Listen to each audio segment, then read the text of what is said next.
Here's today's South Bend project. We got the headstock bolted back on, the motor installed entirely, new power cord, tested it that the switch works,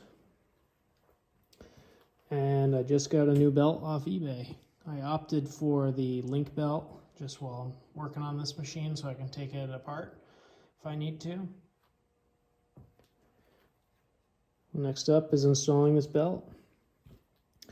I lubricated the headstock with the recommended spindle oil, and last night I opened the drain plugs and flushed it out.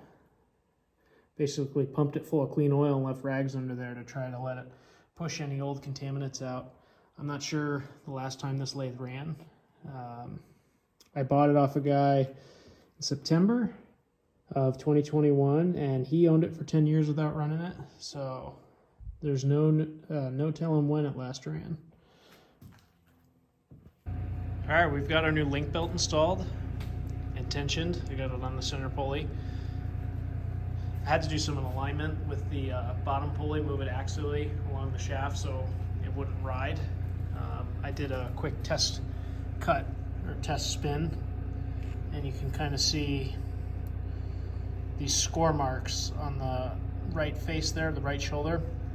That was because the belt was moving too far to the right and was scoring the edge of the pulley with this catgut pin. So we're nice and tensioned now. It rides smooth. Spindle's all oiled up. Belt tensioner works as it should. No tension, tension. Let's throw the switch, give it a shot.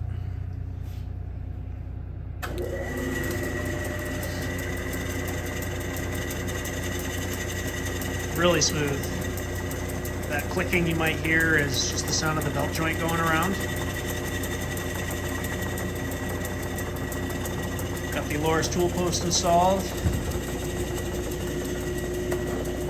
Just a generic carbide insert turning tool from McMaster Car.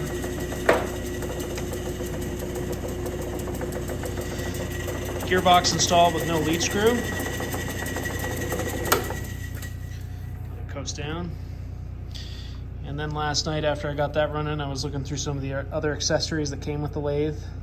So the adjustable carriage stop. The only thing this is missing is the stop and the bolt. So I'll have to either buy one or make one.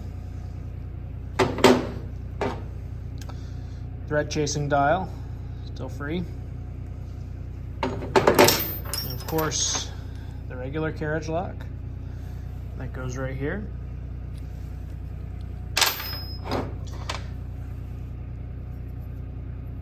And the South Bend Lathe Company wrench. Pretty much adjusting any square nut on this machine.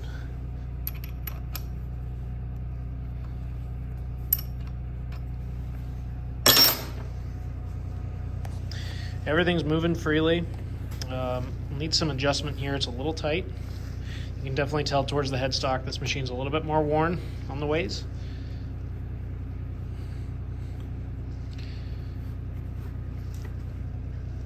The only other thing I have to do and research and learn about is how to get rid of some of this backlash. I don't know how much is normal and how much is give adjustment or lead screw or compound screw adjustment, but I don't know if you can tell.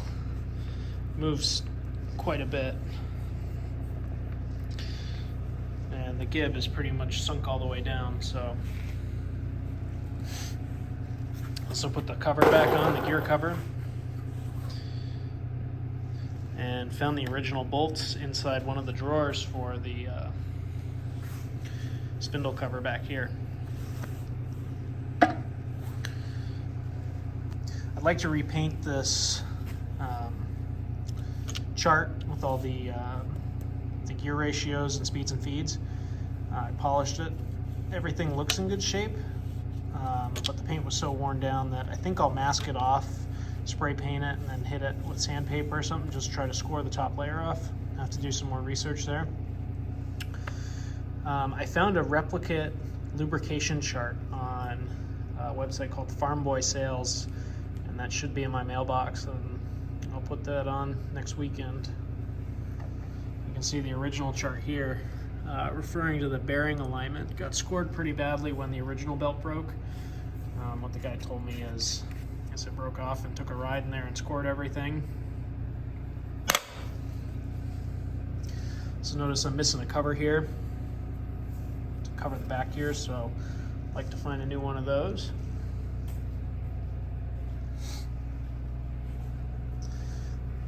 The old collet drawbar holder. Taper attachment bolted up. Overall, super happy with the machine. Let me show you the surface finish that we've been getting. Here's just a piece of brass I turned, come into focus. Pretty good face cut. Tool was off center slightly, so I have a little nub there, and I just turned that OD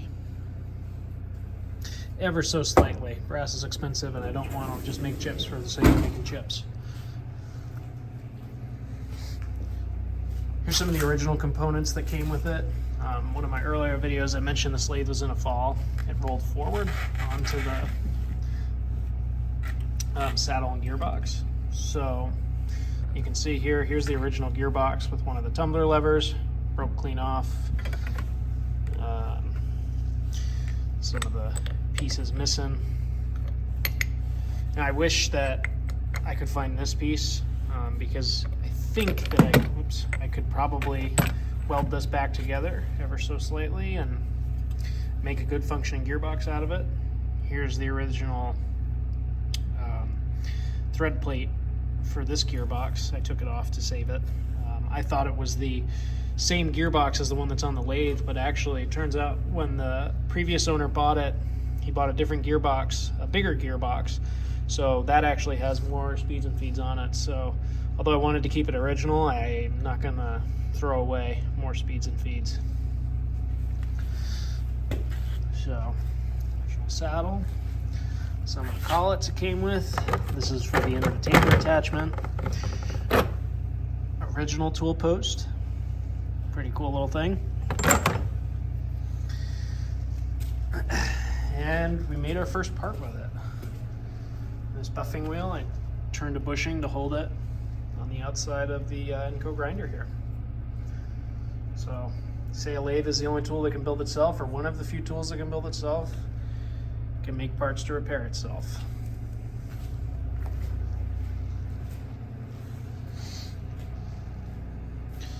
So, lots more work to do. Not sure what I'll tackle next. I think it'd be nice to put these door panels back on, just for safety reasons. I'd like to do more of a full restoration, but as I mentioned before, I'm just trying to get this thing back together before I start losing pieces, or pieces get damaged. I've been busy and haven't been able to give this as much attention as I want to. And it's the middle of winter in an uninsulated garage, so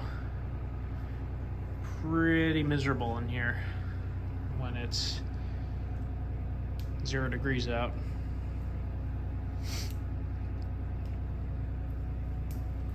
Of course, got our old school oil cans, some type A, I forget what weight spindle oil it is.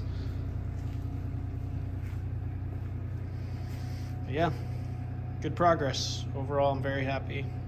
Looking forward to keeping working on this machine.